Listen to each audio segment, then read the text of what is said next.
YouTube or? On the YouTube. Okay. Okay. Okay.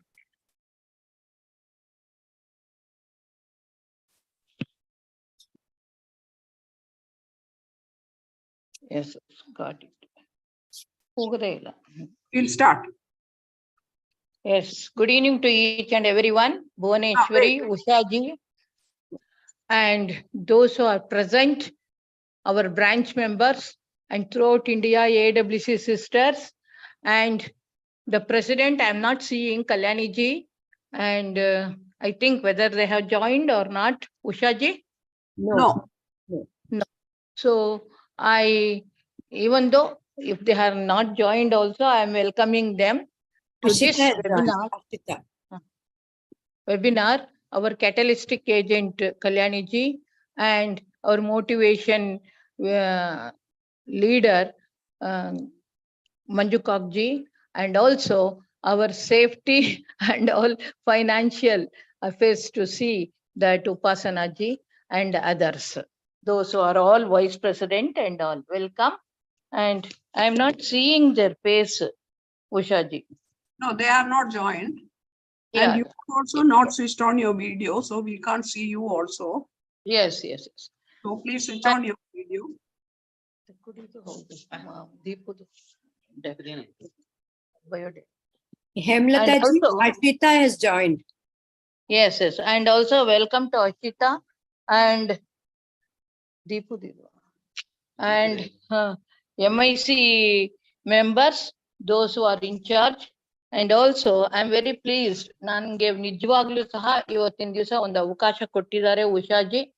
ನಮ್ಮ ಒಂದು ವಿದ್ಯಾವರ್ತಕ ಲಾ ಕಾಲೇಜಿನಲ್ಲಿ ನಾವು ಕನ್ನಡದಲ್ಲಿ ನಾವು ಈ ಒಂದು ವೆಬಿನಾರ್ನ ಪ್ರಾರಂಭ ಮಾಡಲು ಅಂದ್ರೆ 33% ಮಹಿಳೆಯರಿಗಾಗಿ ಮಾಡಿರುವ ಒಂದು ಸಾಹಸ ಇದು ಭಾರತದಲ್ಲಿ. ಅದರ ಆಗು ಹೋಗುಗಳನ್ನ ಚರ್ಚೆ ಮಾಡುವುದಕ್ಕೆ ನಾವು ಇಲ್ಲಿ ಎಲ್ಲರೂ ಸಹ ಇದ್ದೇವೆ, ಪ್ರಸ್ತುತರಿದ್ದೇವೆ. ಎಲ್ಲರಿಗೂ ಸಹ ಮತ್ತೊಮ್ಮೆ ಮಗದೊಮ್ಮೆ ನಾನು ನಮಸ್ಕರಿಸುತ್ತಾ ಈ ಒಂದು ಅವಕಾಶಕ್ಕಾಗಿ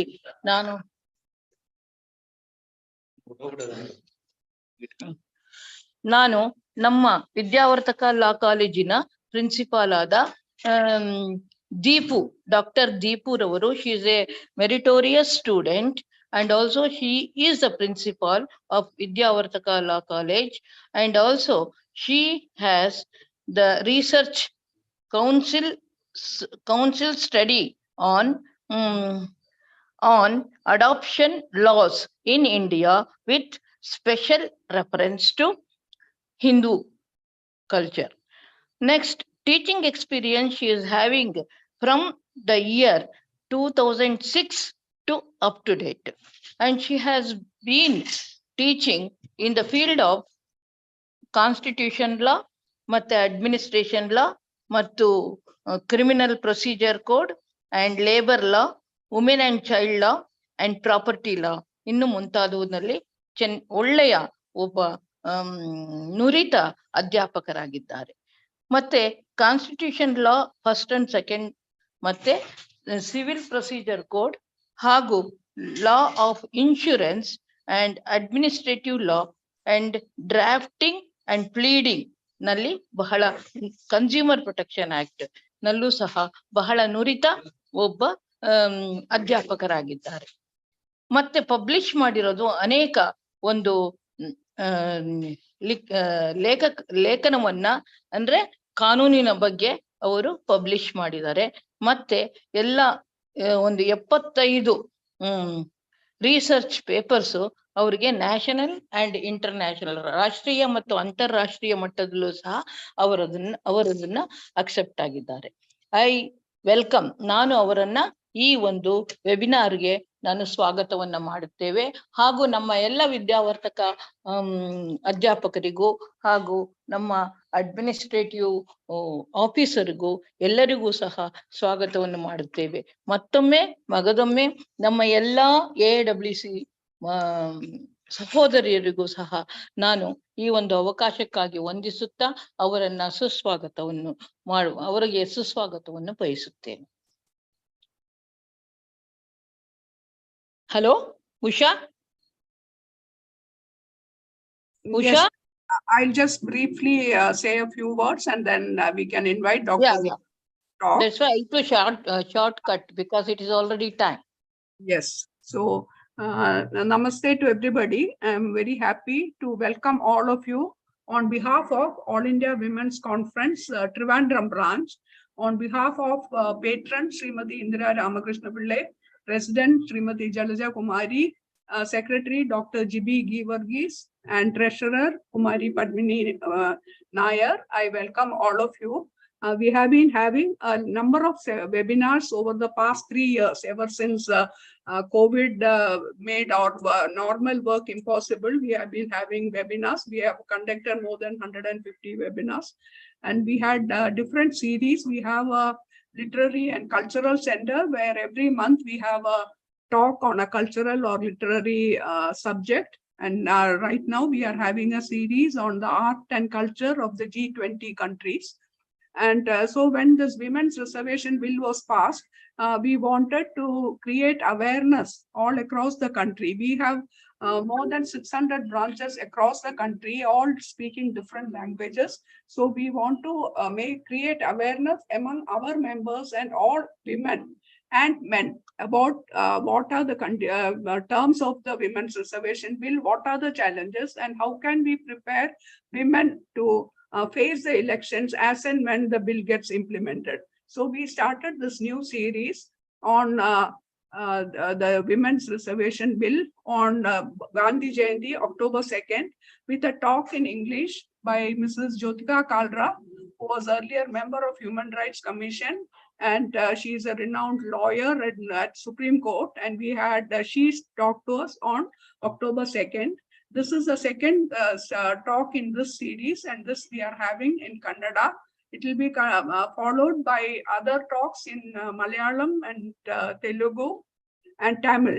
And then later we'll move north and we'll have in other languages as well. So I welcome Dr. Deepu and I thank her for sparing valuable time to be with us to tell us about the bill. And I welcome all others who have joined. From head office, I don't know if anybody is joining, but Ashita is here. Ashita was former vice president and now she's member in charge of youth programs. After the talk, she will be coordinating the interactions. So I welcome you, Ashita, and thank you. Thank you so much. So now I pass it on to Dr. Deepu. Dr. Deepu, please start your presentation or talk. Thank you so much. Ellarigu namaskara.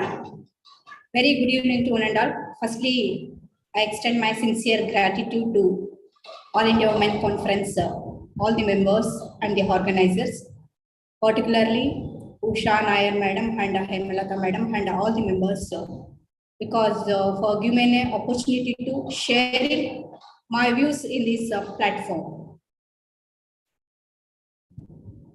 Nari Shakti Adhiniyam. Nari Shakti Vandan Adhiniyam.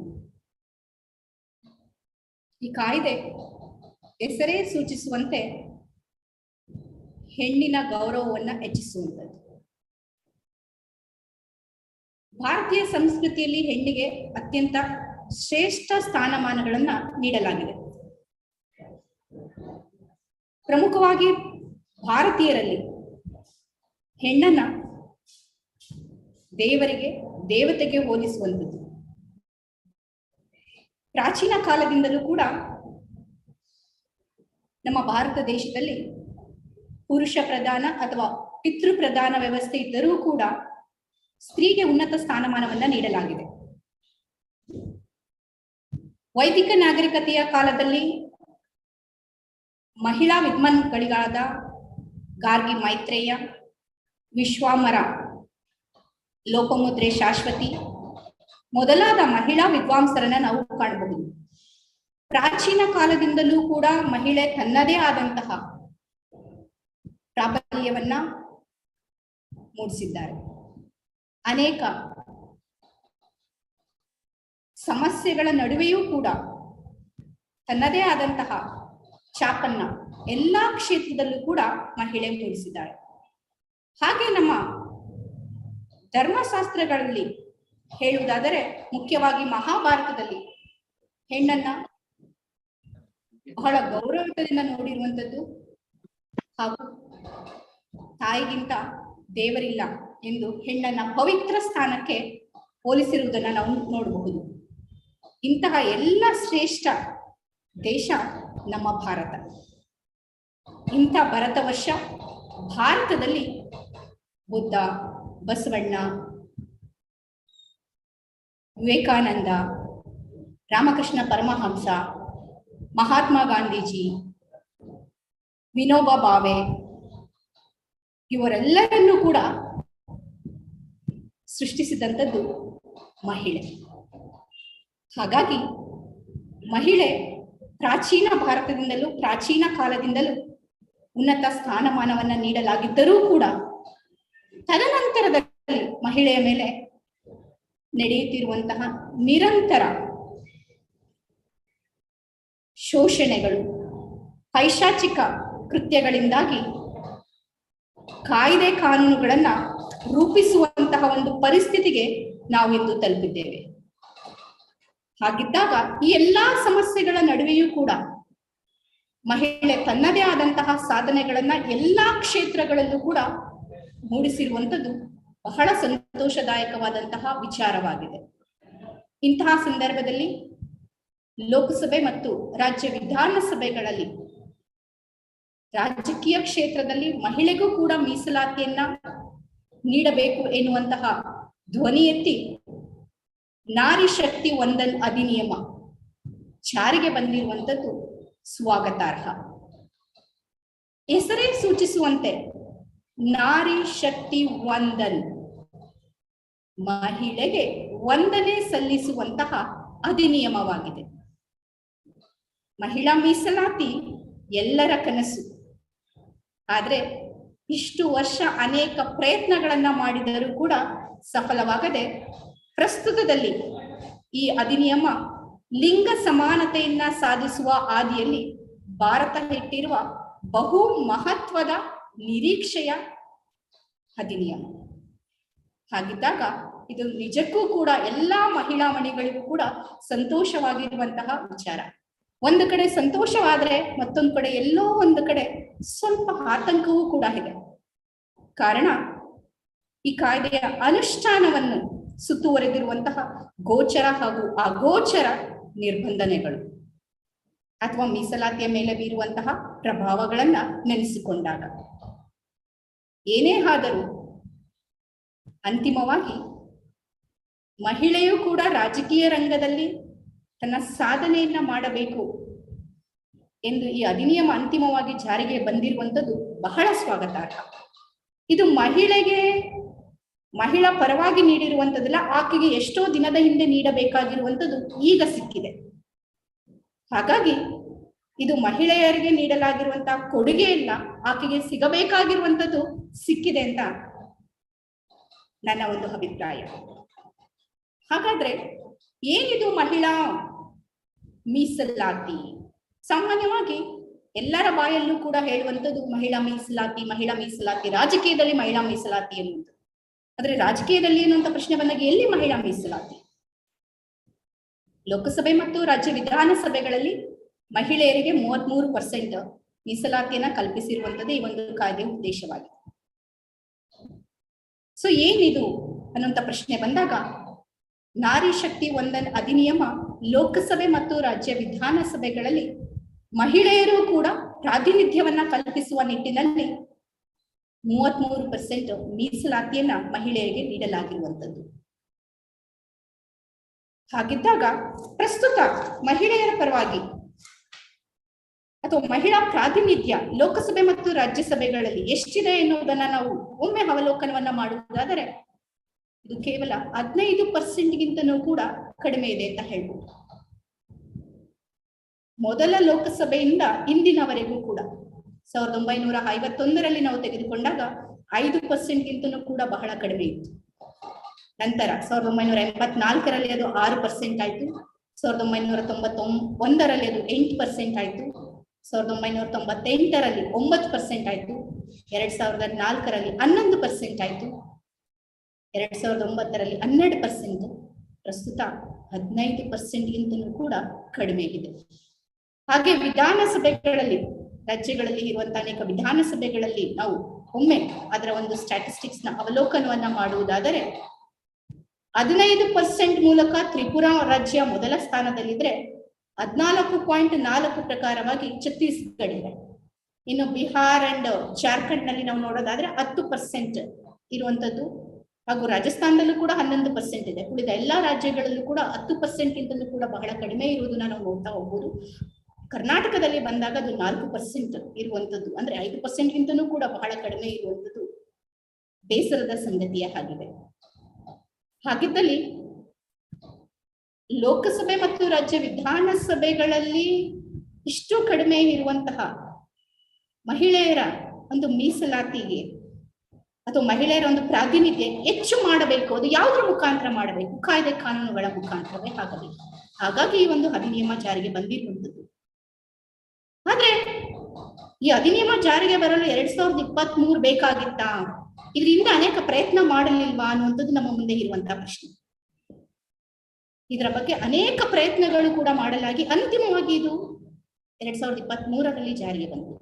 ಸ್ವಲ್ಪ ಅದರ ಬಗ್ಗೆ ಹಿಂದೆ ಇದುವರೆಗೂ ಕೂಡ ಎಷ್ಟು ಬಾರಿ ಇದರ ಬಗ್ಗೆ ಮಂಡನೆಯನ್ನ ಮಾಡಿ ವಾದ ವಿವಾದಗಳು ಆಯ್ತು, ನಂತರದಲ್ಲಿ ಯಾಕೆ ಜಾರಿಯಾಗಿಲ್ಲ ಅನ್ನೋದು ಚಿತ್ರಣವನ್ನ ನಾವು ನೋಡುವುದಾದರೆ, ಮೊದಲನೇ ಬಾರಿಗೆ ಇದನ್ನ 1989ರಲ್ಲಿ ಮೊದಲ ಬಾರಿ ಅಂದಿನ ಪ್ರಧಾನಮಂತ್ರಿ ಆಗಿದ್ದಂತಹ ರಾಜೀವ್ ಗಾಂಧಿ ಅವರು ಮಂಡನೆಯನ್ನ ಮಾಡಿ ಇವನು ನಗರ ಮತ್ತು ಸ್ಥಳೀಯ ಸರ್ಕಾರಗಳಲ್ಲಿ ಮಹಿಳೆಯರಿಗೂ ಕೂಡ ಮೀಸಲಾತಿಯನ್ನ ಕಲ್ಪಿಸಬೇಕು ಎನ್ನುವಂತಹ ಧ್ವನಿಯನ್ನ ಎತ್ತಿದ್ರು. ಅಂತಿಮವಾಗಿ ಇದು ಮಸೂದೆ ಮೀಸಲಾತಿ ಅಂಗೀಕಾರ ಆಯ್ತು. ನಂತರದಲ್ಲಿ ಸ್ಥಳೀಯ ಸರ್ಕಾರಗಳಲ್ಲಿ ಕೂಡ ಗ್ರಾಮ ಸಭೆ, ನಗರಸಭೆ, ಸೊ ಈ ತರ ಸ್ಥಳೀಯ ಸರ್ಕಾರಗಳಲ್ಲೂ ಮಹಿಳೆಯರು ಮೀಸಲಾತಿಯನ್ನ ಪ್ರಕಾರವಾಗಿ ಅಧಿಕಾರವನ್ನ ನಡೆಸ್ತಾ ಇದ್ದಾರೆ. ಇದೊಂದು ಸಂತೋಷದವಾದಂತಹ ವಿಚಾರವಾಗಿದೆ. ಆದ್ರೆ 1993ರಲ್ಲಿ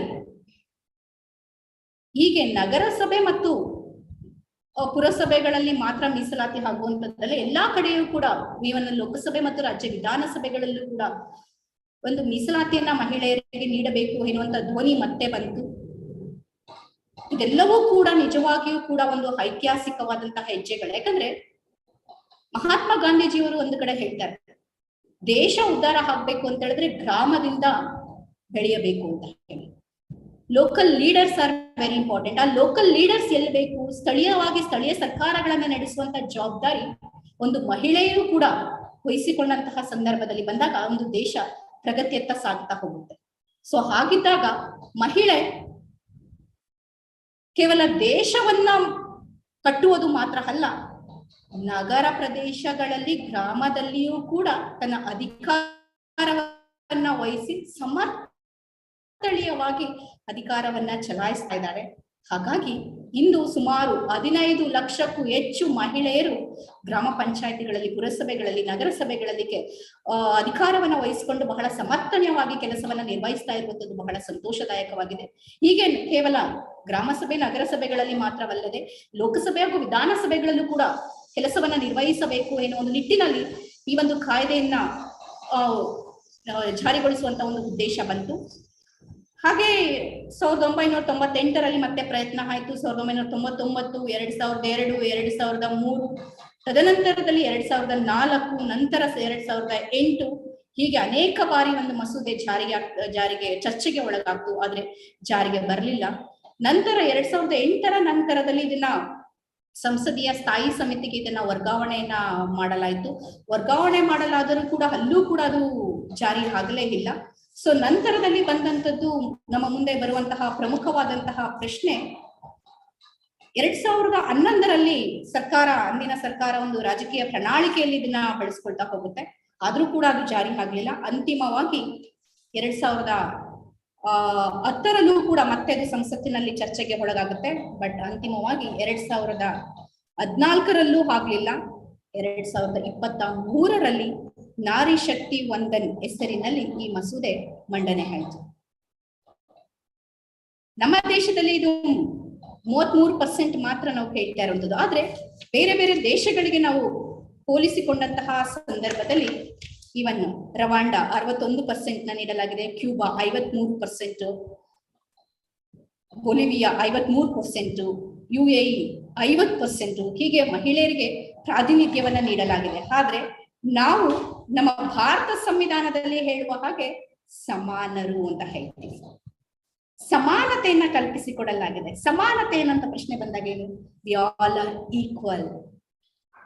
ಸೊ ಹಾಗೆ ನೋಡಿದಲ್ಲಿ ನಮಗೆ 33% ಅಲ್ಲ 50% ಬೇಕು ಅನ್ನುವಂಥದ್ದು. ಭಾರತದ ಪ್ರಸ್ತಾವನೆಯಲ್ಲಿ ಹೇಳಲಾಗಿರುವ ಹಾಗೆ ಸಮಾನತೆಯನ್ನ ಕಲ್ಪಿಸಿಕೊಡಬೇಕು. ಮಹಿಳೆ ಮತ್ತು ಸ್ತ್ರೀಗೆ, ಪುರುಷ ಮತ್ತು ಸ್ತ್ರೀಯರಲ್ಲಿ ಯಾವುದೇ ರೀತಿಯಾದಂತಹ ಲಿಂಗ ಪಕ್ಷಪಾತ ಇರಬಾರದು ಅನ್ನುವಂಥದ್ದು. ಹಾಗಿದ್ದಾಗ ಹಾಗೆ ನೋಡಿದ್ದಲ್ಲಿ ನಮಗೆ 33% ಅಲ್ಲ, ಸಮಾನತೆ ಅನ್ನುವಂಥ ಪ್ರಶ್ನೆ ಬಂದಾಗ 50% ನಮಗೂ ಕೂಡ ಇರಬೇಕು ಅನ್ನೋದು ಒಂದು ಒಳ ಅರ್ಥ ಆಗುತ್ತೆ.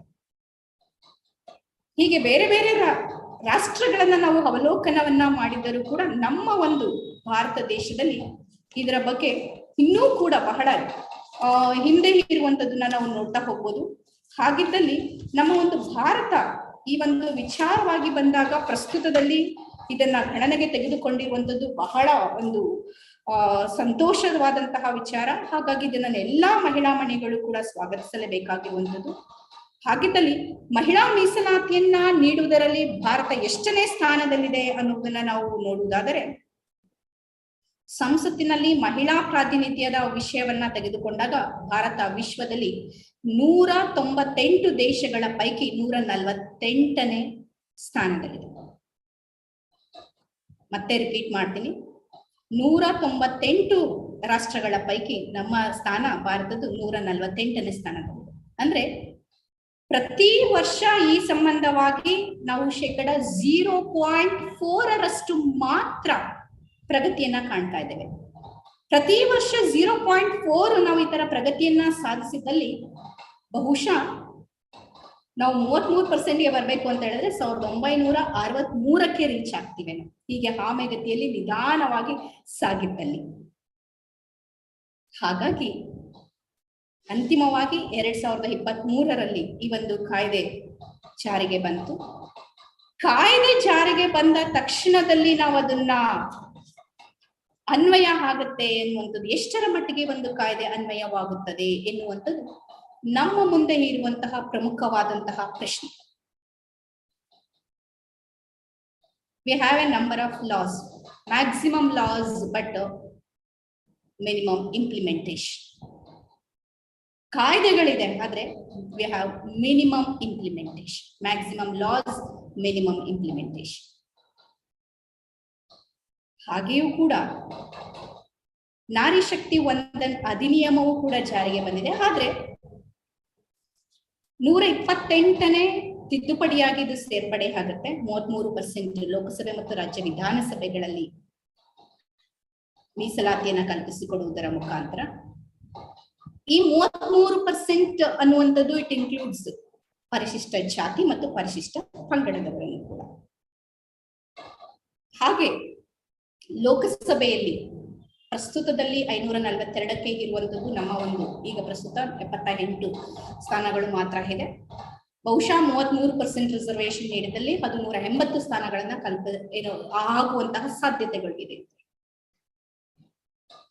ಈ ಅಧಿನಿಯಮ ಎಷ್ಟು ವರ್ಷ ಜಾರಿಗೆ ಬರುತ್ತೆ ಅನ್ನೋದು, ಜಾರಿಗೆ ಬಂದಲ್ಲಿ ಎಷ್ಟು ವರ್ಷಗಳ ಕಾಲ ಅಸ್ತಿತ್ವದಲ್ಲಿ ಇರುತ್ತೆ?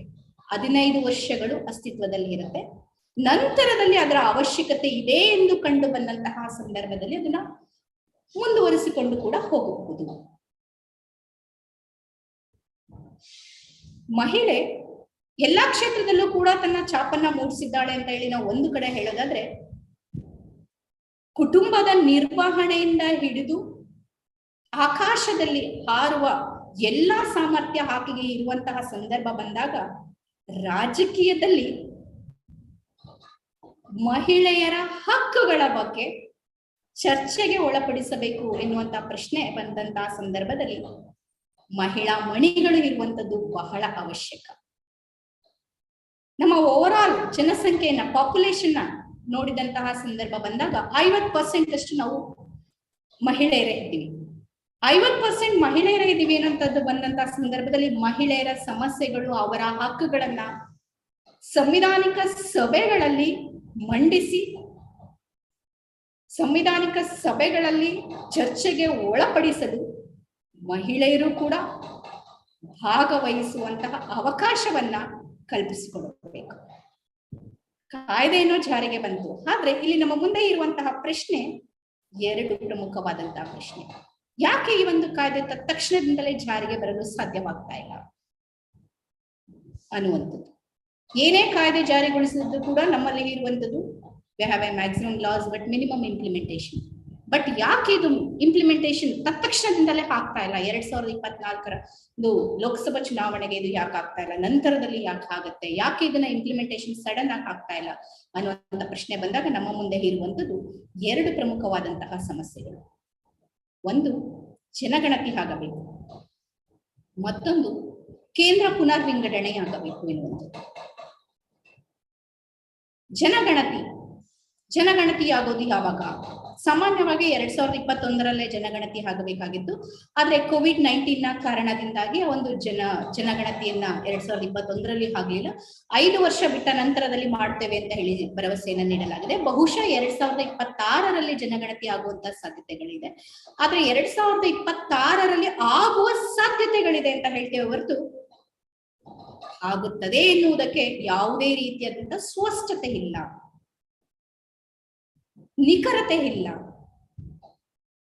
ಹಾಗಿದ್ದಾಗ ಜನಗಣತಿ ಯಾವಾಗ ಆಗತ್ತೆ, ಯಾವ ಪ್ರಕ್ರಿಯೆಯಲ್ಲಿ ಅನ್ವಯವನ್ನ ಮಾಡ್ತಾರೆ ಎನ್ನುವುದರ ಬಗ್ಗೆ ಯಾವುದೇ ರೀತಿಯಂತ ನಿಶ್ಚಿತತೆ ಇಲ್ಲದೆ ಇರುವಂಥದ್ದು. ಮತ್ತೊಂದು ಕ್ಷೇತ್ರ ಪುನರ್ ವಿಂಗಡಣೆಯಾಗಬೇಕು ಎನ್ನುವಂಥದ್ದು. ಕ್ಷೇತ್ರ ಪುನರ್ ವಿಂಗಡಣೆ ಅನುಚ್ಛೇದ, ಭಾರತ ಸಂವಿಧಾನದ ಅನುಚ್ಛೇದ 81ರ ಪ್ರಕಾರವಾಗಿ ಕ್ಷೇತ್ರ ಪುನರ್ ವಿಂಗಡಣೆ ಆಗಬೇಕು. ಕ್ಷೇತ್ರ ಪುನರ್ ವಿಂಗಡಣೆಯಾದ ನಂತರದಲ್ಲಿಯೇ ಅದರ ಆಧಾರದ ಮೇರೆಗೆ ಮತ್ತೆ ನಾವು ಸ್ಥಾನಮಾನವನ್ನ, ಆಯಾ ರಾಜ್ಯಗಳಿಗೆ ಎಷ್ಟು ಸ್ಥಾನಮಾನವನ್ನ ಕಲ್ಪನೆಯನ್ನ ಮಾಡಿಕೊಳ್ಳುವಂಥದ್ದು ಅಂತ ಹೇಳಿ ಪ್ರಶ್ನೆ ಉದ್ಭವ ಆಗುತ್ತೆ. ಏನಿದು ಕ್ಷೇತ್ರ ಪುನರ್ ವಿಂಗಡಣೆ? ರೀಡ್ರಾಯಿಂಗ್ ಆಫ್ ದಿ ಕಾನ್ಸ್ಟಿಟ್ಯೂಯನ್ಸಿ ಅಂತ ಹೇಳ್ತೀವಿ. ರೀಡ್ರಾಯಿಂಗ್ ಆಫ್ ದಿ ಕಾನ್ಸ್ಟಿಟ್ಯೂಯನ್ಸಿ ಯಾವುದರ ಆಧಾರದ ಮೇರೆಗೆ ಆಗುತ್ತೆ? ಜನಸಂಖ್ಯೆಯ ಆಧಾರದ ಮೇರೆಗೆ ಆಗುತ್ತೆ. ಈ ಕ್ಷೇತ್ರಗಳ ಪುನರ್ ವಿಂಗಡಣೆ ಯಾವುದರ ಆಧಾರದ ಮೇರೆಗೆ ಅವಲಂಬಿತವಾಗಿದೆ ಅನ್ನುವಂಥ ಪ್ರಶ್ನೆ ಬಂದಾಗ ಜನಸಂಖ್ಯೆಯ ಆಧಾರದ ಮೇರೆಗೆ. ಆ ಜನಗಣತಿಯನ್ನ ಯಾವಾಗ ಕನ್ಸಿಡರ್ ಮಾಡ್ತೀವಿ? ಇದುವರೆಗೂ ಕೂಡ ಆಗಿಲ್ಲ. 2026ರಲ್ಲಿ ಆಗುವ ಸಾಧ್ಯತೆ ಇದೆ. ಅದು ಆದ ನಂತರದಲ್ಲಿ ಕ್ಷೇತ್ರ ಪುನರ್ ವಿಂಗಡಣೆಯಾಗುವಂತ ಸಾಧ್ಯತೆಗಳಿದೆ. ಆದ್ರೆ ಕ್ಷೇತ್ರ ಪುನರ್ ವಿಂಗಡಣೆ ಅಲ್ಲೂ ಕೂಡ ಕ್ಷೇತ್ರ ಪುನರ್ ವಿಂಗಡಣೆಯಾಗದೆ ಈ ಕಾಯ್ದೆಯನ್ನ ನಾವು ಜಾರಿಗೊಳಿಸಲು ಸಾಧ್ಯ ಆಗೋದಿಲ್ಲ. ಇದರಲ್ಲಿ ನಾವು ತಿಳಿದುಕೊಂಡಾಗೆ ಅಷ್ಟು ಸ್ಪಷ್ಟತೆಯೂ ಕೂಡ ಇಲ್ಲ. ಪ್ರಕ್ರಿಯೆ ಬಹಳ ವಿಸ್ತಾರವಾಗಿದೆ. ಕ್ಷೇತ್ರ ಪುನರ್ ವಿಂಗಡಣೆಯಾದ ನಂತರದಲ್ಲಿ ಲೋಕಸಭೆ ಮತ್ತು ರಾಜ್ಯ ವಿಧಾನಸಭೆಗಳಲ್ಲಿ ಮಹಿಳೆಯರ ಪ್ರಾತಿನಿಧ್ಯ ಹೆಚ್ಚಾಗುತ್ತೆ. ಆದ್ರೆ ಕ್ಷೇತ್ರ ಪುನರ್ ವಿಂಗಡಣೆ ಆಗಬೇಕು. ಯಾಕೆ ಇದುವರೆಗೂ ಆಗಿಲ್ಲ? ಮತ್ತೆ ನಮ್ಮ ಮುಂದೆ ಇರುವಂತಹ ಪ್ರಶ್ನೆ. ನಮ್ಮ ದೇಶದ ಜನಸಂಖ್ಯೆಯನ್ನ ನಿಯಂತ್ರಣ ಮಾಡುವ ನಿಟ್ಟಿನಲ್ಲಿ ಇಂದಿರಾ ಗಾಂಧಿಯವರು ಕ್ಷೇತ್ರ ಪುನರ್ ವಿಂಗಡಣೆ ಆಗದೇ ಇರುವ ಹಾಗೆ ಅದನ್ನ ಫ್ರೀಸ್ ಮಾಡಿದ್ರು. ನಂತರ ಅಟಲ್ ಬಿಹಾರಿ ಅವರು ಕೂಡ 2026ರವರೆಗೂ ಕೂಡ ಕ್ಷೇತ್ರ ವಿಂಗಡಣೆ ಆಗಬಾರದು ಅಂತ ಹೇಳಿ ಹೊರಡಿಸಿದ್ರು. ಹಾಗಾಗಿ 2026ರವರೆಗೂ ಕೂಡ ಕ್ಷೇತ್ರ ವಿಂಗಡಣೆ ಆಗೋ ಹಾಗಿಲ್ಲ, ಡಿಲಿಮಿಟೇಷನ್ ಆಗೋ ಹಾಗಿಲ್ಲ. ಈ ಡಿಲಿಮಿಟೇಷನ್ ನ ಮಾಡಿದಲ್ಲಿ ಅನೇಕ ಕಾನ್ಸಿಕ್ವೆನ್ಸಸ್ ಉದ್ಭವ ಆಗುತ್ತೆ. ಜನಸಂಖ್ಯೆಯನ್ನ ನಿಯಂತ್ರಣವನ್ನ ಮಾಡಬೇಕು ಎನ್ನುವ ಒಂದು ದೃಷ್ಟಿಯಿಂದಾಗಿ ಈ ಫ್ಯಾಮಿಲಿ ಪ್ಲಾನಿಂಗ್ ನ ಇಂಪ್ಲಿಮೆಂಟ್ ಮಾಡಬೇಕು ಎನ್ನುವ ಒಂದು ನಿಟ್ಟಿನಲ್ಲಿ ಸರ್ಕಾರ ಒಂದು ಆದೇಶವನ್ನು ಹೊರಡಿಸಿತು. ಯಾರು ಈ ಒಂದು ಸರ್ಕಾರದ ಆದೇಶಗಳನ್ನ ಪಾಲಿಸಿದಾರೋ ಅಂತಹ ರಾಜ್ಯಗಳಲ್ಲಿ ಮಹಿಳೆಯರ ಪ್ರತಿನಿಧಿಸುವಿಕೆಗೆ ಕ್ಷೀಣಿಸುತ್ತಾ ಹೋಗುತ್ತೆ. ಪ್ರಮುಖವಾಗಿ ಕರ್ನಾಟಕ, ಕೇರಳ, ತೆಲಂಗಾಣ ಈ ಎಲ್ಲಾ ರಾಜ್ಯಗಳಲ್ಲೂ ಕೂಡ ಪಾಪ್ಯುಲೇಷನ್ ಕಂಟ್ರೋಲ್ ಆಗಿದೆ. ಸೊ ಹಾಗಾಗಿ ಪುನರ್ ವಿಂಗಡಣೆ ಆದಂತಹ ಸಂದರ್ಭದಲ್ಲಿ ಅಲ್ಲೂ ಕೂಡ ಮತ್ತೆ ಮಹಿಳೆಯರ ಪ್ರಾತಿನಿಧ್ಯ ಕಡಿಮೆ ಆಗ್ತಾ ಹೋಗುತ್ತೆ. ಬಟ್ ಬಿಹಾರ್, ಹಿಮಾಚಲ್ ಪ್ರದೇಶ್, ಸೊ ಆ ಎಲ್ಲಾ ಪ್ರದೇಶಗಳಲ್ಲಿ ತೆಗೆದುಕೊಂಡಂತ ಸಂದರ್ಭದಲ್ಲಿ ಅಗೇನ್ ಅಲ್ಲಿನ ಜನಸಂಖ್ಯೆ ಜಾಸ್ತಿ ಆಗಿದೆ. ಸೊ ಹಾಗಾಗಿ ಮಹಿಳೆಯರ ಪ್ರಾತಿನಿಧ್ಯ ಜಾಸ್ತಿ ಆಗ್ತಾ ಹೋಗುತ್ತೆ. ಸೊ ಹಾಗಾಗಿ ಮಹಿಳೆಯರ ಮೀಸಲಾತಿ ಕ್ಷೇತ್ರಗಳನ್ನ ಗುರುತಿಸುವಂಥದ್ದು ಈಗ ಏನು ಲೋಕಸಭೆ ಮತ್ತು ರಾಜ್ಯ ವಿಧಾನಸಭೆಗಳಲ್ಲಿ ಮಹಿಳೆಯರಿಗೆ ಮೀಸಲಾತಿಯನ್ನ ನೀಡಬೇಕು, ಅವರು ಪ್ರತಿನಿಧಿಸಬೇಕು ಅನ್ನುವಂಥದ್ದು ಯಾವುದರ ಮೇಲೆ? ಕ್ಷೇತ್ರ ಪುನರ್ವಿಂಗಡಣೆ ಆಗಬೇಕು. ಈ ಮಹಿಳೆಯರಿಗೆ ಮೀಸಲಾತಿಯ ಕ್ಷೇತ್ರಗಳನ್ನ ಗುರುತಿಸುವಂಥದ್ದು ಮತ್ತು ಲಿಂಗಾಧಾರಿತ ಕ್ಷೇತ್ರ ವಿಂಗಡಣೆ ಆಗಬೇಕು. ಹಾಗಾಗಿ ಈ ಪ್ರಕ್ರಿಯೆ ನಡೆಯುವಂಥದ್ದು ಅಷ್ಟು ಸುಲಭದ ಮಾತು ಅಲ್ಲ. ನಮಗೆ ಇನ್ನೂ ಸ್ಪಷ್ಟವಾದ ನಿಖರವಾದ ಅಂಶಗಳು ಇಲ್ಲದೆ ಇರುವ ಕಾರಣದಿಂದ ಜನಗಣತಿ ಆದ ನಂತರದಲ್ಲಿ ಡಿಲಿಮಿಟೇಷನ್ ಆಗುತ್ತೆ, ಡಿಲಿಮಿಟೇಷನ್ ಆದ ನಂತರದಲ್ಲಿ ಕ್ಷೇತ್ರಗಳ ಪುನರ್ವಿಂಗಡಣೆ ಆಗುತ್ತೆ, ಕ್ಷೇತ್ರಗಳ ಪುನರ್ವಿಂಗಡಣೆ ಆದ ನಂತರದಲ್ಲಿ ಮತ್ತೆ ಮಹಿಳೆಯರ ಒಂದು ಪ್ರಾತಿನಿಧ್ಯವನ್ನ ಕಲ್ಪಿಸಿಕೊಡಲಾಗುತ್ತೆ. ರಾಜಕೀಯದಲ್ಲೇ ಹೇಗೆ ಮಹಿಳಾ ಪ್ರಾತಿನಿಧ್ಯ ಅನ್ನುವಂತ ಪ್ರಶ್ನೆ ಬಂದಾಗ ಎಲ್ಲಾ ಕ್ಷೇತ್ರದಲ್ಲೂ ಕೂಡ ಮಹಿಳೆ ತನ್ನದೇ ಆದಂತಹ ಛಾಪನ್ನ ಮೂಡಿಸಿದ್ದಾಳೆ. ಎಲ್ಲಾ ಕ್ಷೇತ್ರದಲ್ಲೂ ಕೂಡ ತಾನು ಕೂಡ ಸಕ್ರಿಯವಾಗಿ ಸಮರ್ಥಳಾಗಿ ದಕ್ಷತೆಯಿಂದ ಕೆಲಸವನ್ನ ನಿರ್ವಹಿಸಿ ತೋರಿಸಿದ್ದಾಳೆ. ಹಾಗಾಗಿ ರಾಜಕೀಯದಲ್ಲೂ ಕೂಡ ನೀಡಲಾಗದೇ ಇರುವಂತ ಸಾಮರ್ಥ್ಯವನ್ನ ಬೇಕು ಎನ್ನುವ ಕಾರಣಗಳಿಗಾಗಿ ಮೀಸಲಾತಿಯನ್ನ ನೀಡಲಾಗಿದೆ. ಎಲ್ಲದಕ್ಕೂ ಕೂಡ ಮಹಿಳೆ ಅಂತ ಹೇಳುವ ನಾವು ನಾಗರಿಕರಾದ ಪ್ರತಿಯೊಬ್ಬರೂ ಕೂಡ ಮಹಿಳೆಯರ ಹಕ್ಕುಗಳನ್ನ ಗೌರವಿಸುವಂಥದ್ದು ನಮ್ಮ ಒಂದು ಕರ್ತವ್ಯ. ಹಾಗಾಗಿ ಮಹಿಳೆಯನ್ನ ಯಾವುದೇ ರೀತಿ ತಾರತಮ್ಯಕ್ಕೆ ಒಳಗಾಗದೆ ಎಲ್ಲಾ ಕ್ಷೇತ್ರದಲ್ಲೂ ನೀಡಿರುವ ಹಾಗೆ ರಾಜಕೀಯದಲ್ಲೂ ಕೂಡ ಮೀಸಲಾತಿಯ ಮುಖಾಂತರವಾಗಿ ಮಹಿಳಾ ಪ್ರಾತಿನಿಧ್ಯವನ್ನ ನೀಡಬೇಕು ಎನ್ನುವಂಥದ್ದು ಇದರ ಒಂದು ಪ್ರಮುಖವಾಗಿ ಆಶೋತ್ತರವಾಗಿ. ಮಹಿಳಾ ಸಮಾನತೆಯನ್ನ ನೀಡುತ್ತಿದ್ರೆ ಹೇಗೆ ನಾವು? We all are human beings. ಮಹಿಳೆಗೂ ಕೂಡ ಆಯ್ಕೆಗಳಿದೆ, ಮಹಿಳೆಗೂ ಕೂಡ ಅವಕಾಶಗಳಿದೆ, ಮಹಿಳೆಯೂ ಕೂಡ ತನ್ನ ಹಕ್ಕುಗಳ ಬಗ್ಗೆ ಧ್ವನಿ ಎತ್ತಬಹುದು, ಮಹಿಳೆಯೂ ಕೂಡ ತನ್ನ ಹಕ್ಕುಗಳ ಬಗ್ಗೆ ಚಲಾಯಿಸಬಹುದು. ಆದ್ರೆ ಆ ಹಕ್ಕುಗಳನ್ನ ಆಯ್ಕೆಗಳನ್ನ ನಾವು ಗೌರವಿಸ್ತಿದ್ರೆ ಹೇಗೆ ಎನ್ನುವಂತ ಪ್ರಶ್ನೆ ನಮಗೆ ಉದ್ಭವ ಆಗುತ್ತೆ. ಹಾಗಾಗಿ ಮಹಿಳೆಯರಿಗೂ ಕೂಡ ಏನೆಲ್ಲ ಒಂದು ಈ ಕನ್ಸ್ಟ್ರೇನ್ಸ್ ಅಂತ ಏನಿದೆ ಆ ಕನ್ಸ್ಟ್ರೇನ್ಸ್ ಎಲ್ಲ ತೆಗೆದುಹಾಕಿ ಜಾಗತಿಕ ಮಟ್ಟದಲ್ಲಿ ಕೂಡ ಸ್ಥಾನಮಾನವನ್ನ ಕಲ್ಪಿಸುವ ಮಟ್ಟದಲ್ಲಿ ಇಲ್ಲಿ ಎರಡು ಅಂಶವನ್ನ ಹೇಳ್ತೀನಿ. ಈಕ್ವಾಲಿಟಿ ಅನ್ನೋದು ಅಂತ ಹೇಳಿದೆ, ಈಕ್ವಾಲಿಟಿ ಅಂಡ್ ಫೇರ್ನೆಸ್ ಅನ್ನುವಂಥದ್ದು. ಒಂದು ಹಸು ಇರುತ್ತೆ, ಆ ಹಸು ಹೇಗೆ ಅಂತ ಹೇಳಿದ್ರೆ ಇಬ್ರು ಬ್ರದರ್ಸ್ ಇರ್ತಾರೆ, ಅಣ್ಣ ತಮ್ಮಂದಿರು, ಪಾರ್ಟಿಷನ್ ಆಗುತ್ತೆ, ಪಾಲುದಾರಿಕೆ ಆಗ್ತಾರೆ. ಆ ಒಂದೇ ಹಸು, ಆ ಹಸುನ ಅಣ್ಣ ಮತ್ತೆ ತಮ್ಮ ಇಬ್ಬರು ಕೂಡ ಭಾಗ ಮಾಡ್ಕೊಳ್ಬೇಕು. ಅವಾಗ ಹೇಗೆ ಅಂತ ಹೇಳಿದ್ರೆ ಈಕ್ವಾಲಿಟಿ ಕಾನ್ಸೆಪ್ಟ್.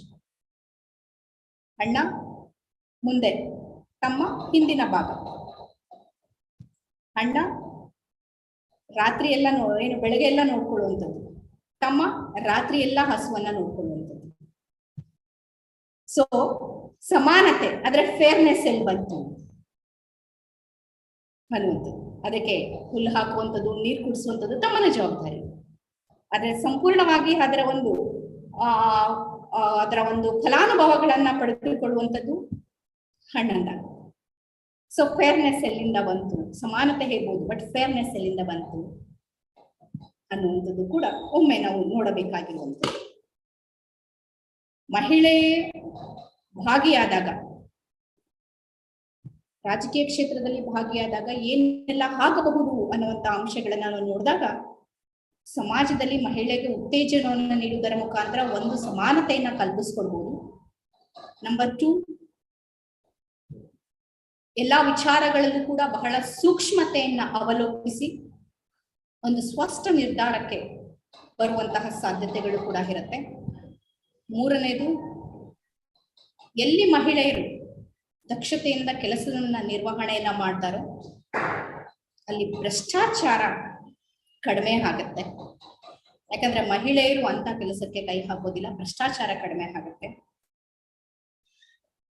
ಹಾಗಂತ ಹೇಳಿದ ತಕ್ಷಣ ಮಹಿಳೆಯರಿಗೆ ನಾವು ಮೀಸಲಾತಿ ನೀಡಿದ್ದೇವೆ ಅಂತ ತಕ್ಷಣದಲ್ಲಿ ಎಲ್ಲಾ ಮಹಿಳೆಯರಿಗೆ ಅಲ್ಲಿ ರಾಜಕೀಯ ರಂಗದಲ್ಲಿ ಪ್ರವೇಶಿಸುವಂತಹ ಅಧಿಕಾರ ಇರುತ್ತೆ ಅಂತ ನಾನು ಹೇಳೋದಿಲ್ಲ. ಪ್ರಭಾವಿ ರಾಜಕೀಯ ಹಿನ್ನೆಲೆ ಇರುವಂತವರು, ಪ್ರತಿಷ್ಠಿತ ಕುಟುಂಬದ ಮಹಿಳೆಯರು ಬರಬಹುದು. ಆದ್ರೆ ಯಾವ ಮಹಿಳೆ ತನಗೆ ಸಿಕ್ಕಂತಹ ಅವಕಾಶಗಳನ್ನ ಬಹಳ ಸಮರ್ಥಳಾಗಿ ನಿರ್ವಹಿಸಿಕೊಂಡು ಹೋಗುವ ಸಂದರ್ಭ ಉದ್ಭವವಾದಾಗ ಅದನ್ನ ಬಹಳ ಅಚ್ಚುಕಟ್ಟಾಗಿ ನಿಭಾಯಿಸುವಂತ ಸಾಮರ್ಥ್ಯ ಆಕೆಗೆ ಇದೆ. ಯಾವುದೇ ಮಹಿಳೆ ರಾಜಕೀಯ ರಂಗವನ್ನ ಪ್ರವೇಶವನ್ನ ಮಾಡಿದಂತ ಸಂದರ್ಭದಲ್ಲಿ ಸಾಮಾಜಿಕ ಕಳಕಳಿಯನ್ನ ಹೊಂದಿದ್ದು ಯುವ ಜನತೆಯ ಆಶೋತ್ತರಗಳನ್ನ ಪೂರೈಸುವ ನಿಟ್ಟಿನಲ್ಲಿ ಇದ್ದಾಗ ಹಾಗೂ ಸರಳ ಜೀವನ, ಸಿಂಪಲ್ ಲೈಫ್, ಹೈ ಥಿಂಕಿಂಗ್ ಯಾವ ಮಹಿಳೆ ಬಳಸ್ಕೊಂಡಿರ್ತಾರೋ ನಿಜವಾಗ್ಲೂ ಯಾವುದೇ ಕ್ಷೇತ್ರದಲ್ಲಿ ಇರಲಿ ತನ್ನ ಆಡಳಿತ ಸಾಮರ್ಥ್ಯವನ್ನ ಬಹಳ ಚಾಕಚಕ್ಯತೆಯಿಂದ ಪ್ರದರ್ಶಿಸುವಂತಹ ಒಂದು ಅಧಿಕಾರವನ್ನ ಹಾಗೂ ಸಾಮರ್ಥ್ಯವನ್ನ ಆಕೆ ಹೊಂದಿರ್ತಾರೆ. ಹಾಗಾಗಿ ಮಹಿಳೆಯರು ಸಂವಿಧಾನಿಕ ಸಭೆಗಳಲ್ಲಿ ಭಾಗವಹಿಸಿದಂತ ಸಂದರ್ಭದಲ್ಲಿ ಆಡಳಿತ ಸಾಮರ್ಥ್ಯ, ಚಾಕಚಕ್ಯತೆಯನ್ನ ಪ್ರದರ್ಶಿಸುವಂತಹ ಹೊಣೆಗಾರಿಕೆ ಆ ಮಹಿಳೆದೇ ಆಗಿರುತ್ತೆ.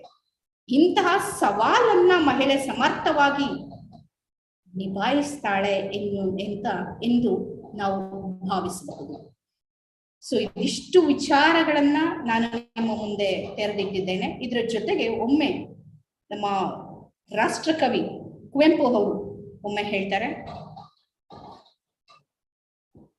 ಮಹಾತ್ಮ ಗಾಂಧೀಜಿಯವರು ಹೇಗೆ ಹೇಳ್ತಾರೋ, ಒಂದು ರಾತ್ರಿಯಲ್ಲಿ ಮಹಿಳೆ ನಿರ್ಭಯವಾಗಿ ಯಾವಾಗ ಓಡಾಡುವಂತಹ ಸಂದರ್ಭ ಆಕೆಗೆ ಉದ್ಭವ ಆಗುತ್ತೋ ಅಂದು ನಮಗೆ ನಿಜವಾಗ್ಲೂ ಕೂಡ ಸ್ವಾತಂತ್ರ್ಯ ಅಂತ ಒಂದು ಕಡೆ ಹೇಳಿದ್ರೆ, ಕುವೆಂಪು ಅವರು ಮತ್ತೊಂದು ಕಡೆ ಹೇಳ್ತಾರೆ, ನನ್ನ ದೃಷ್ಟಿಯಲ್ಲಿ ಹೆಣ್ಣು ಕೇವಲ ಮಾನುಷಿಯಲ್ಲ, ಅಬಲೆಯೂ ಅಲ್ಲ, ಅವಳೊಂದು ಮಹಾಶಕ್ತಿ. ಮಾನುಷಿಯೂ ಅಲ್ಲ, ಅಬಲೆಯೂ ಅಲ್ಲ. ಆದ್ರೆ ಮಹಿಳೆಯನ್ನ ನಾವ್ ಯಾವತ್ತೂ ಅಬಲೆ ಅಂತ ಹೇಳೋದಿಲ್ಲ, ಅವಕಾಶ ವಂಚಿತೆ ಅಷ್ಟೆ. ಅವಕಾಶ ವಂಚಿತೆ. ಮಹಿಳೆಗೂ ಕೂಡ ಒಂದು ಅವಕಾಶಗಳನ್ನ ಕಲ್ಪಿಸಿಕೊಟ್ಟಾಗ ಸಮರ್ಥನೀಯವಾಗಿ ತನ್ನ ಜವಾಬ್ದಾರಿಯನ್ನ ದಕ್ಷತೆಯಿಂದ, ಚಾಕಚಕ್ಯತೆಯಿಂದ ನಿಭಾಯಿಸಿಕೊಂಡು ಹೋಗುವಂತ ಸಾಮರ್ಥ್ಯ ಮಹಿಳೆಗೆ ಇದೆ ಎಂದು ಆಶಿಸುತ್ತಾ ನನ್ನ ಈ ಒಂದು ವಿಚಾರವನ್ನ ನಿಮ್ಮ ಜೊತೆಯಲ್ಲಿ ವಿನಿಮಯ ಮಾಡಿಕೊಳ್ಳಲು ಅವಕಾಶ ಮಾಡಿಕೊಟ್ಟಂತ ತಮ್ಮೆಲ್ಲರಿಗೂ ಕೂಡ ಹೃದಯಪೂರ್ವಕ ಧನ್ಯವಾದಗಳು.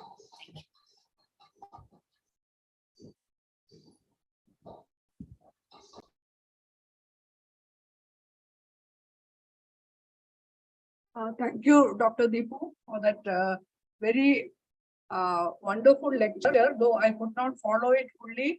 Since Kannada is very much similar to Malayalam, I could follow some, but I could make out the passion and the interest with which you are presenting these ideas.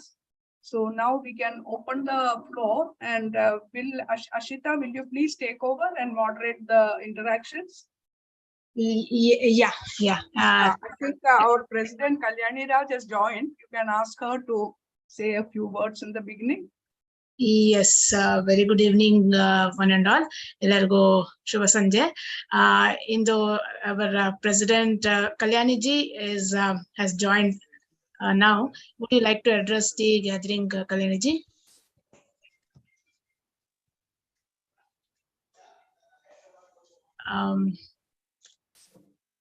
Okay, I think maybe once she's rejoins, we can ask her. So you, Dr. Deepu ಅವರು ತುಂಬಾ ವಿಸ್ತಾರವಾಗಿ ಚೆನ್ನಾಗಿ ನೀವು explain ಮಾಡಿದ್ರಿ ಇದು ವಿಷಯನು. So ಯಾರಿಗಾದ್ರೂ ಏನಾದ್ರೂ questions, ಏನಾದ್ರೂ ಕ್ಲಾರಿಫಿಕೇಶನ್ಸ್ ಕೇಳ್ಬೇಕಂದ್ರೆ ಕೇಳ್ಬಹುದು ಇವಾಗ.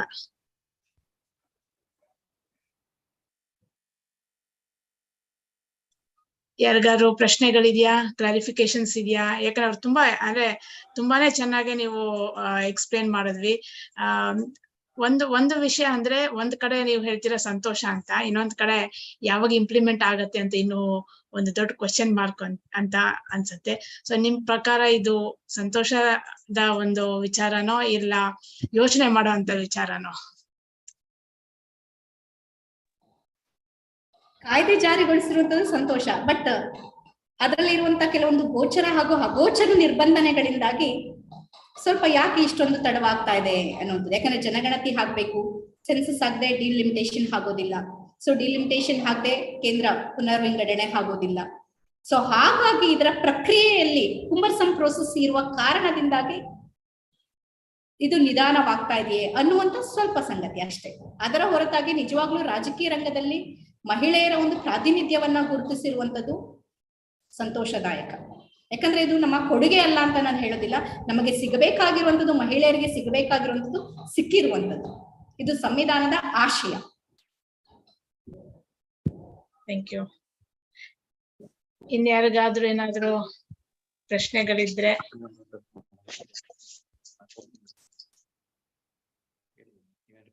Yeah, I would just like to ask. I'll ask in English. You can answer Yes. in Kannada. Yes.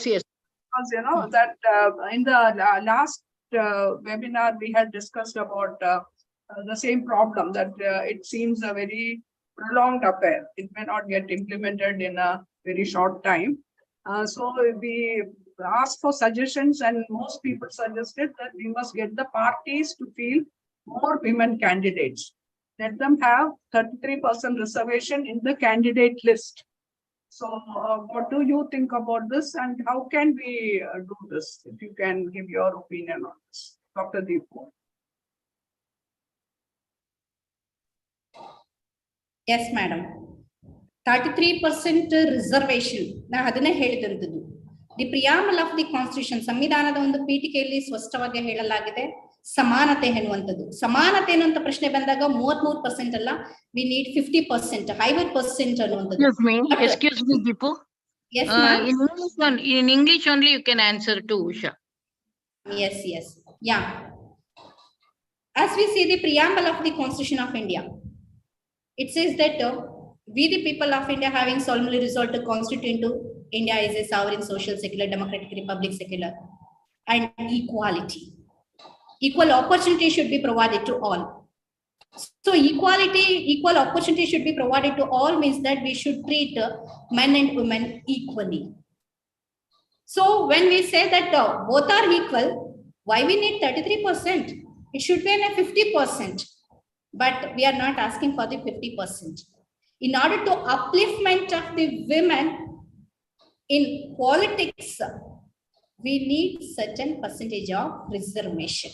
By way of reservation, it's only a method for representing in political or the Lok Sabha or the legislative assembly. It's a one of the method. But if the why we use this instrument, that is a law is an instrument of social change.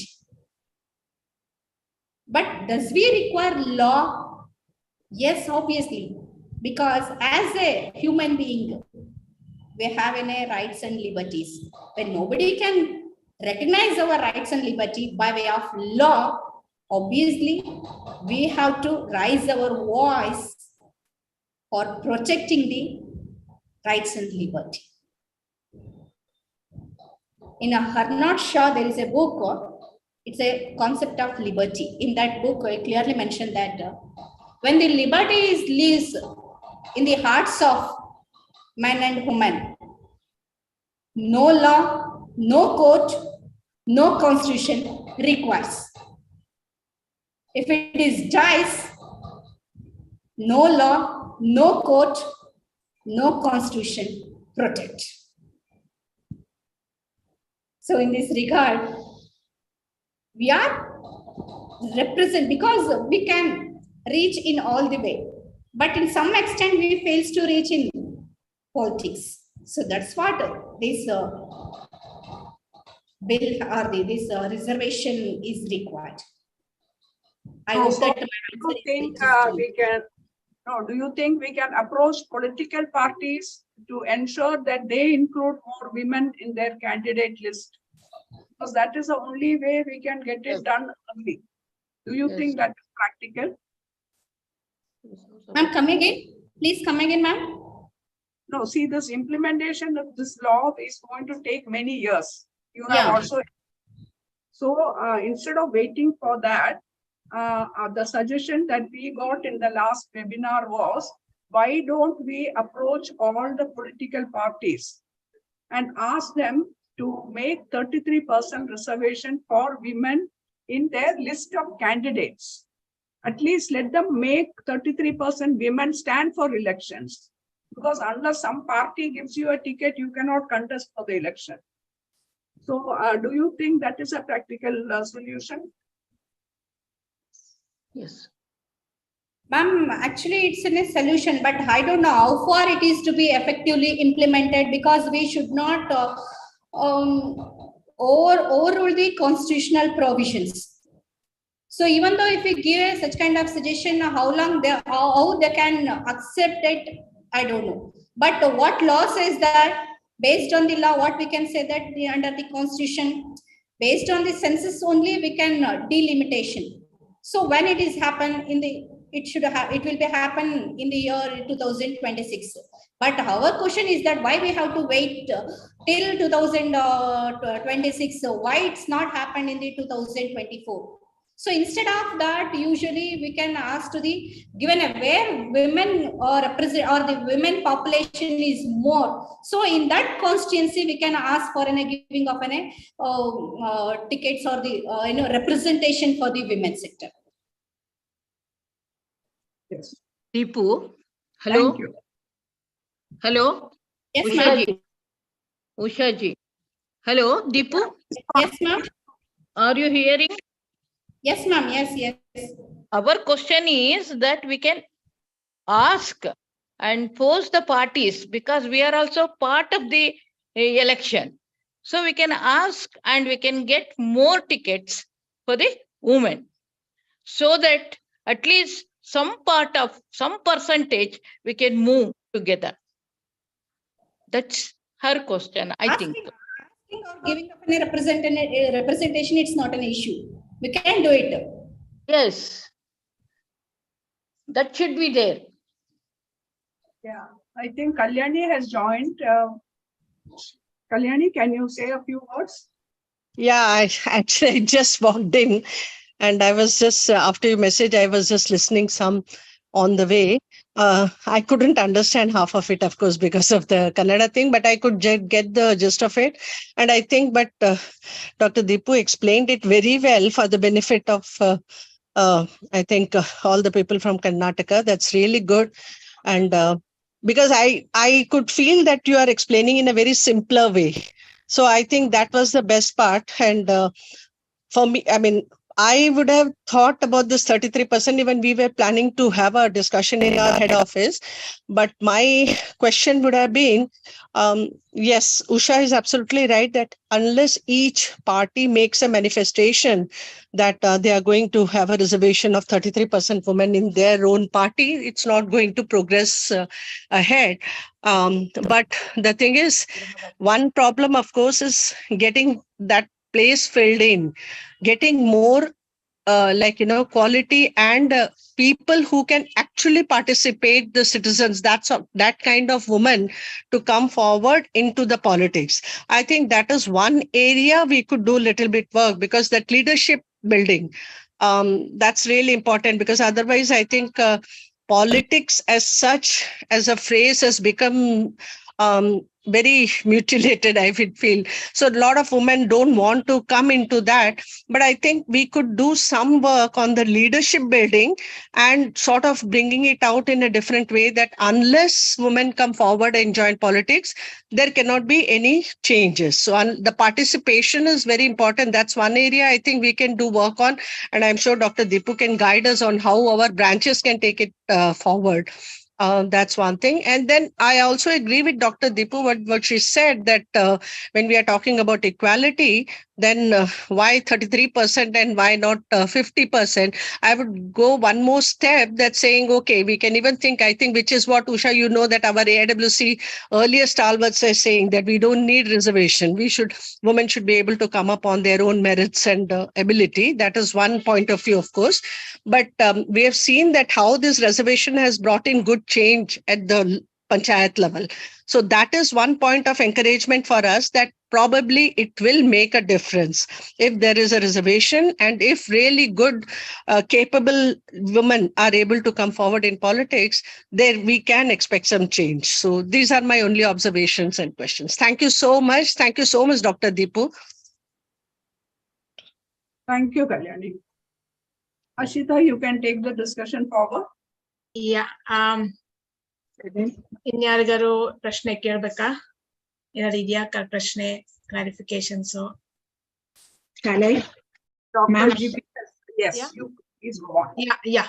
Please Yeah. introduce yourself first. Okay, ma'am. Okay, I am Dr. GB Givargis from Kerala. I am Trivandrum branch secretary from Kerala. Okay. So I have no questions, but I have a doubt only. So I do agree with what Kalyani ma'am and Usha ma'am said.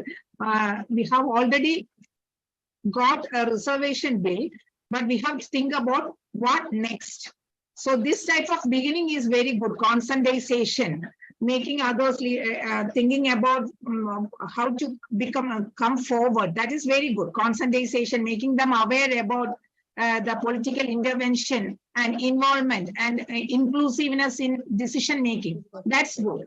Then we have to implement it, because we, as Deepa ma'am said, we have enough opportunity in preamble, in directive principles, in fundamental rights, and we have women reservation bill has already passed in 2010. But what happens? It was lapsed. That will never repeat again. The history will not repeat again. So we have to execute it with immediate effect. That is what I need. So for the next step, we have to make women, and we have to enable them to compete with our national leaders. So what Kalyani ma'am said, I do agree with them. We have to make our women capable to compete with others, to make them much more bold, inclusiveness in party political efforts, inclusiveness in policy decision makings. And so we have to equip them. That is the second thing we want to do. So awareness, first thing is awareness, and the second one is equipping them to participate in all these things. So that we have to go to the next step also. And as Usha ma'am said, we have to approach political parties. I don't think that is not necessary. If there is no 33% reservation in the list of candidates, it should be rejected. The list should be rejected. So we have to take steps for it. If the party is putting forth a list without 33% women included in it, then the list should be without any, it should be rejected. So it should become mandatory. Then we no need to approach political parties, because it is our right. Now, equality of opportunity, what you said is, as I am a law student, equality of opportunity does not mean 50%, giving opportunity to all equally, not 50-50, cutting like 50-50 seats for others, but giving equally opportunity to all others. So I just want to say that we have to take the step forward, the next step. So making leaders. So women are all leaders without any title. So we are doing a lot of work, and we are leaders by all means. Now, by all means, we have to implement this reservation bill at any cost and by all means. And I would like to say, Deepu ma'am, hats off to you with your, we are not, even though we are not familiar with Kannada, ma'am, with your sweet smile and simple language, we internalized majority of your ideas. So hats off to you also, Deepu ma'am, and all the team members who conducted this webinar. Thank you. Yeah, thank you. Thank you so much. ಇನ್ಯಾರಿಗೂ ಪ್ರಶ್ನೆ ಇದೆಯಾ? ಬೆಂಗಳೂರು ನಂತರ vice president ಆಗಿ ಹೇಮಲತಾ, ಇದು mic ಇದನ್ನು audio of ಮಾಡ್ಕೊಳ್ಳಿ. S. So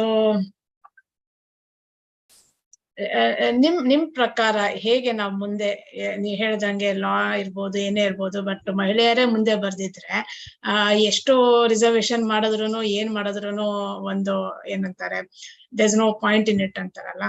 ನಿಮ್ ಪ್ರಕಾರ ಎಲ್ಲಿ ವಿ ಆರ್ ಲ್ಯಾಕಿಂಗ್ ಅಂತ?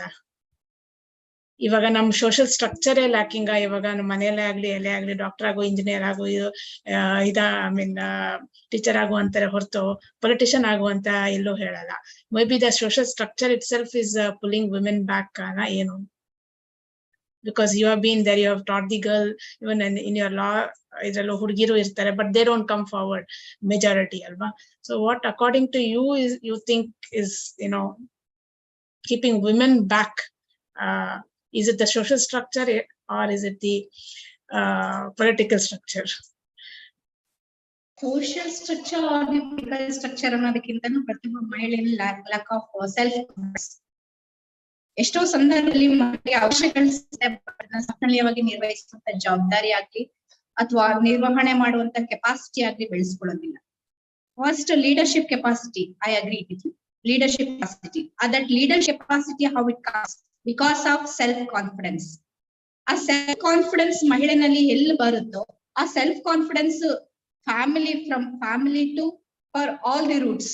So but ಅದು ಎಲ್ಲಿಂದ ಶುರು ಆಗ್ಬೇಕು? ಅಗೇನ್ ಫ್ಯಾಮಿಲಿಯಿಂದನೇ ಶುರು ಆಗ್ಬೇಕು. ಆ ಸೆಲ್ಫ್ ಕಾನ್ಫಿಡೆನ್ಸ್ ಮಾಡುವಂತವ್ರು ಯಾರು? Again women. Mother is the first teacher ಅಂತ ಹೇಳ್ತೀವಿ. ಸೊ ಒಂದು ಮಹಿಳೆಗೆ ಮತ್ತೊಂದು ಮಹಿಳೆನೆ ಆ ಒಂದು ಸೆಲ್ಫ್ ಕಾನ್ಫಿಡೆನ್ಸ್ ನ ಬೂಸ್ಟ್ ಮಾಡುವಂಥದ್ದು. ಸೊ ಹಾಗೆ ಸೆಲ್ಫ್ ಕಾನ್ಫಿಡೆನ್ಸ್ ನ ಬೂಸ್ಟ್ ಮಾಡಿ ಅವಕಾಶಗಳು ಸಿಕ್ಕಿದಾಗ we should not miss that opportunities, we should grab that opportunities.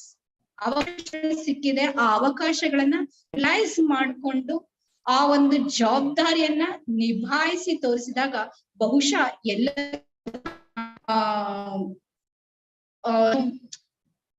ಶಬಾಷ್ಗಿರಿ ಗಿಟ್ಟಿಸ್ಕೊಳ್ಳುವಂತದ್ದು ಕೂಡ ಬರುತ್ತೆ ಅಂತ ಹೇಳ್ಬೋದು. ಆದ್ರೆ ಯಾವ ಮಹಿಳೆನೂ ಮುಂದೆ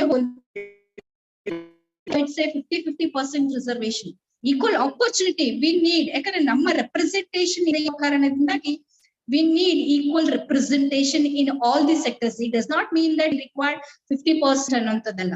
So equally represent ಅನ್ನುವಂಥದ್ದು. ಎಷ್ಟೋ ಸಂದರ್ಭಗಳು ಇವತ್ತು ನಾನು ಅದನ್ನೇ ಹೇಳುವಂಥದ್ದು, ಪುರುಷ ಪ್ರಧಾನ ಸಮಾಜದಲ್ಲಿ ಕೂಡ ಪ್ರಾಚೀನ ಕಾಲದಲ್ಲಿ when we can say in earlier we giving of a more respect to the women. ಮಹಿಳೆಗೆ ಹೆಚ್ಚಿನ ಸ್ಥಾನಮಾನವನ್ನ ನೀಡಲಾಗಿದೆ. ಮಹಿಳೆಗೆ ಸ್ಥಾನಮಾನವನ್ನ ನೀಡಲಾಗಿದೆ ಅನ್ನುವಂತ ಪ್ರಶ್ನೆ ಬಂದಾಗ ರಾಜಕೀಯದಲ್ಲಿ ಯಾಕೆ? we have to push her, you can do it. So we have to support everybody. ಎಲ್ರು ಕೂಡ ಅದಕ್ಕೆ ಸಪೋರ್ಟ್ ಮಾಡ್ಬೇಕು ಅಂತ. ಸಪೋರ್ಟ್ ಮಾಡಿದಾಗ ಬಹುಶಃ ಅದನ್ನ ಸಮರ್ಥವಾಗಿ ನಿಭಾಯಿಸುವಂತ ಸಾಮರ್ಥ್ಯ ಹಾಗೆ ಇರುತ್ತೆ. But lack of support, lack of confidence, ಬಹುಶಃ these are all the constraints. ನೀನು ಒಂದು ಹೆಣ್ಣ, ನಿಂದ ಯಾಕೆ ರಾಜಕೀಯ? ಸೊ ಆಕೆ ಒಂದು ಲಿಮಿಟ್ ಸೆಲ್ ಮಾಡ್ತಾರೆ only within the 4 walls. But within the 4 walls ಅಲ್ಲ, even outside the wall she can do a wonders. We already proved it. Yes, madam. I hope that it reaches you. Thank you. Can I ask something, Ashita ji? Yeah. Of course, I did not. I understood few things only, wherever English words were said, and some similarity to Malayalam. So I could not understand much. But my doubt was, what I understood while she was replying in English was that we need to the delimitation and all that. It can happen only after 2026. But she said, Dr. Deepu said that we can do it earlier than that. How was it? How can one do that? That's what I wanted to know. Is there any constitution amendment or some law to be brought, or is there any way in which it can be brought? I thought I understood that way. We can do something. The only thing, as Kalyani ji said and all that, was that Usha ji said was that we can prepare the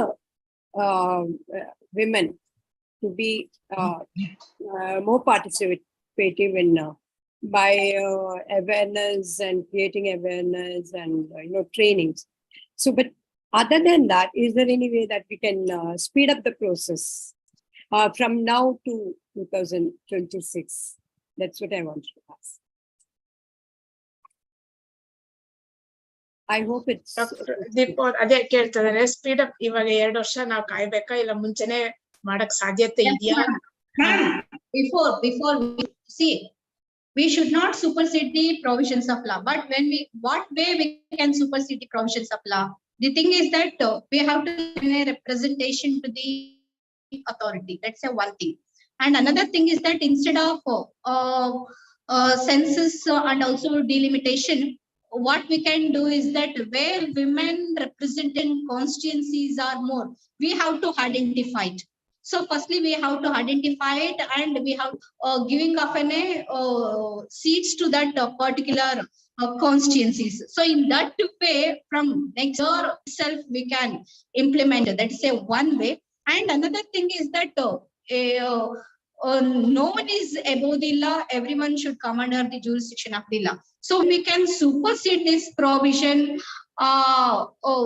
Who will support her? Who can encourage it? That is the basic question before us. So for that reason, only after cessation and after delimitation only, we have to implement this provision. But before that, how we can implement? That is a big question. But before that, how we can implement means that only the way we have to giving of a women representation where women, in that way we can come forward to the women's representations.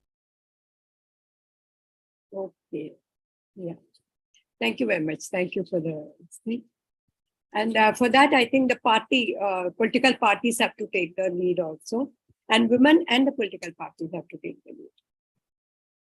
Thank you. No, I think that is. And another thing is that one more thing I will add it. In most of these situations, women are not come forward to participate, because in a democracy, participation is very important. So when they participate, what is the kind of reservation policy? Everything is to be utterly flop. So participation is very important, and in order to participate, she require information.